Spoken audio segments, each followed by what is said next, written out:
Seja nosso Senhor Jesus Cristo, para sempre seja louvado. Seja muito bem-vindo ao canal da Comunidade Coração Misericordioso de Jesus. Você que nos acompanha, você que ainda não é inscrito, se inscreva no nosso canal, ative o nosso sininho e esteja em comunhão conosco. É com muita alegria que nós temos você em nosso canal. Temos início a nossa meditação do Evangelho. O Evangelho de hoje, Mateus capítulo 13, do versículo 10 ao 17. Mateus capítulo 13, do versículo 10 ao 17. Em nome do Pai, do Filho e do Espírito Santo. Amém.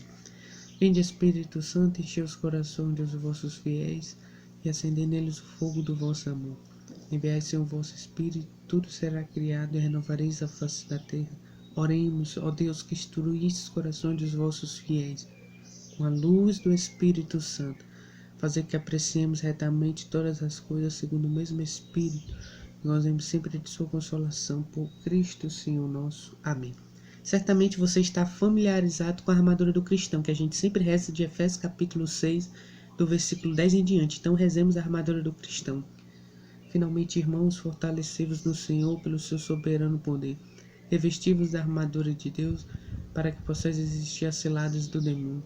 Pois não é contra homens de carne e sangue que temos de lutar, mas contra os principados e potestades, contra os príncipes deste mundo tenebroso, contra as forças espirituais do mal espalhadas nos ares. Tomai, portanto, a armadura de Deus, para que possais resistir nos dias maus, e mantei-vos inabaláveis no cumprimento do vosso dever. Ficai alerta, a cintura cingidos com a verdade, o corpo vestido com a coragem da justiça, e os pés calçados de prontidão para anunciar o evangelho da paz. Sobretudo, embracei o escudo da fé, que possais apagar todos os dados inflamados do maligno. Tomai, enfim, o capacete da salvação e a espada do Espírito, isto é, a palavra de Deus. Intensificai as vossas invocações e súplicas, orai em toda circunstância pelo Espírito, no qual perseverar intensa vigília de súplica por todos os cristãos. Glória ao Pai, ao Filho e ao Espírito Santo, assim como era no princípio, agora e sempre. Amém. Mateus capítulo 13, do versículo 10 ao 17. Evangelho de nosso Senhor Jesus Cristo segundo São Mateus. Glória a vós, Senhor. Aproximando-se os discípulos, perguntaram-lhe: por que lhes falas em parábolas? Jesus respondeu: porque a vós foi dado conhecer os mistérios do reino dos céus, mas a eles não. Pois aquele que tem lhe será dado em abundância, mas o que não tem, mesmo que tem, lhe será tirado. É por isso que lhes falo em parábolas, porque veem sem ver e ouvem sem ouvir nem entender. Neles que se cumpre a profecia de Isaías, que diz: certamente haveis de ouvir, jamais entendereis, certamente haveis de enxergar e jamais vereis. Porque o coração deste povo se tornou insensível, e eles ouviram de má vontade e fecharam os olhos, para não acontecer que vejam com os olhos e ouçam com os ouvidos, e entendam com o coração e se convertem e assim eu os cure. Mas felizes os vossos olhos, porque veem, os vossos ouvidos, porque ouvem. Em verdade vos digo que muitos profetas e justos desejaram ver o que vedes e não viram, e ouvir o que ouvis e não ouviram. Palavra da salvação, glória a vós, Senhor. Então nós percebemos neste evangelho que os discípulos perguntam a Jesus: por que tu falas em parábolas?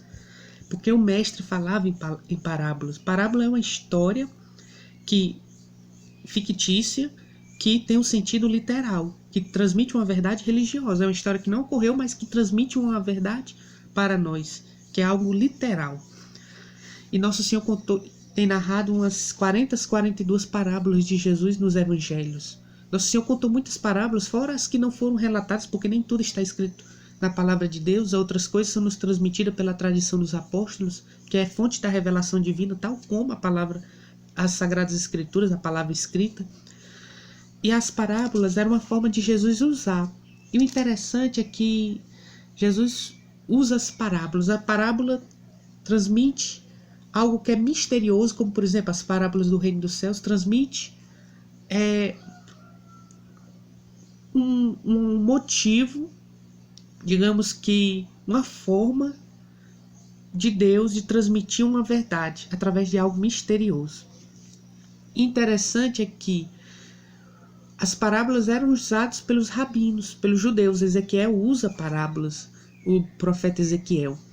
E Nosso Senhor se usa desse recurso das parábolas, de modo que se cumpra essa profecia de Isaías. Os judeus, por que Jesus usava as parábolas? Os judeus tinham a visão errada do Messias, tinham o Messias como um Messias político, terreno, que libertariam eles do jugo do Império Romano.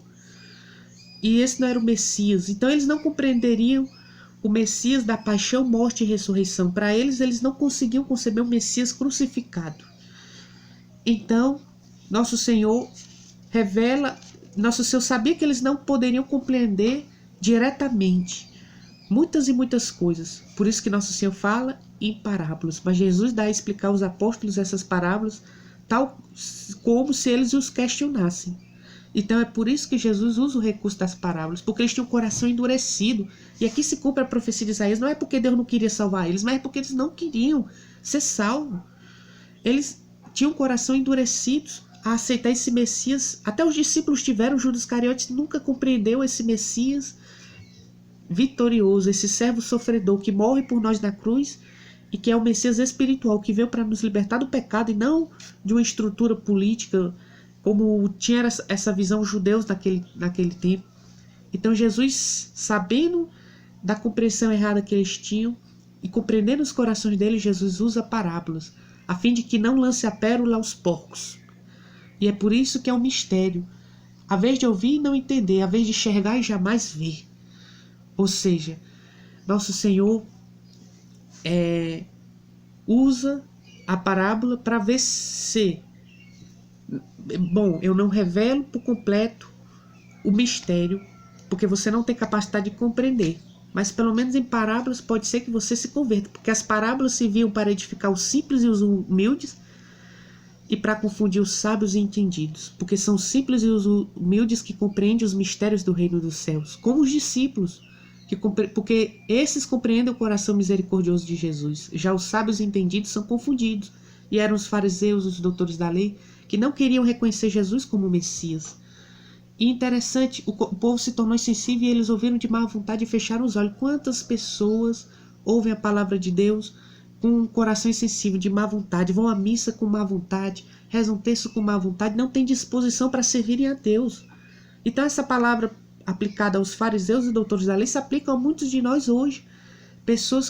Muitos que não querem se converter, que têm um coração insensível, que fazem as coisas para Deus de má vontade. Então não tenhamos má vontade para fazer as coisas para Deus, tenhamos boa vontade, disposição de fazer as coisas para Deus. E interessante que muito tem será dado, e aquele que pouco tem, até o que tem lhe será tirado. Os judeus tinham a lei mosaica, os cristãos também tinham a lei de Moisés, respeitam a lei de Moisés, tanto é que hoje nós veneramos o Antigo Testamento. No entanto, os judeus, até a lei mosaica foi tirada, porque a lei mosaica, pela lei mosaica, nada leva, e nada leva. Mas os cristãos, até o que tem a lei mosaica, até o que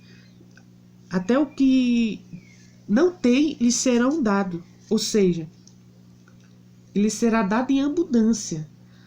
Pois aquele que tem lhe será dado em abundância. Ou seja, além da lei mosaica, os cristãos têm a lei do evangelho. Ou seja, foi dado em abundância. A lei da nova e eterna aliança. E os judeus, que só tinham a lei mosaica, ficaram por isso. Até o que tinham foi tirado. Os judeus que não se converteram a Jesus. Os judeus que não acreditaram em Jesus. Até o que tinha, que era somente a lei mosaica, foi tirado. E nós, cristãos, além da lei mosaica, foi nos acrescentado, foi nos dado em abundância o Evangelho, ou seja, o Antigo e o Novo Testamento. Que grande graça! E nós temos o privilégio, porque Jesus fala isso. Muitos quiseram ouvir o que vocês ouviram e não ouviram, e ver o que vocês veem e não viram. Muitos profetas e justos. Nós não vimos Jesus presencialmente, mas nós vemos Jesus sacramentalmente na Eucaristia. E nós temos o privilégio de ouvir o Evangelho. Quantos quiseram ter esse privilégio? Então nós somos privilegiados por conhecer nosso Senhor Jesus Cristo.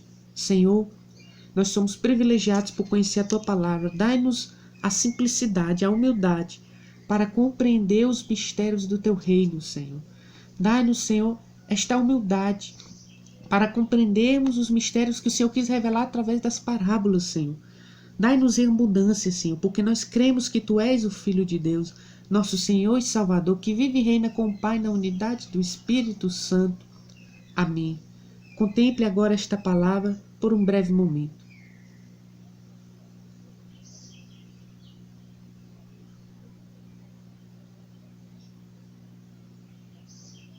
E que o Senhor nos conceda essa simplicidade para compreender a Sua palavra.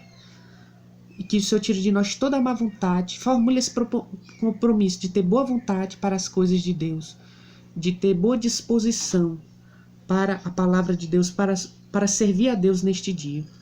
Em nome do Pai, do Filho e do Espírito Santo. Amém. Que nosso Senhor nos abençoe, nos guarde e nos proteja hoje e sempre. Assim seja.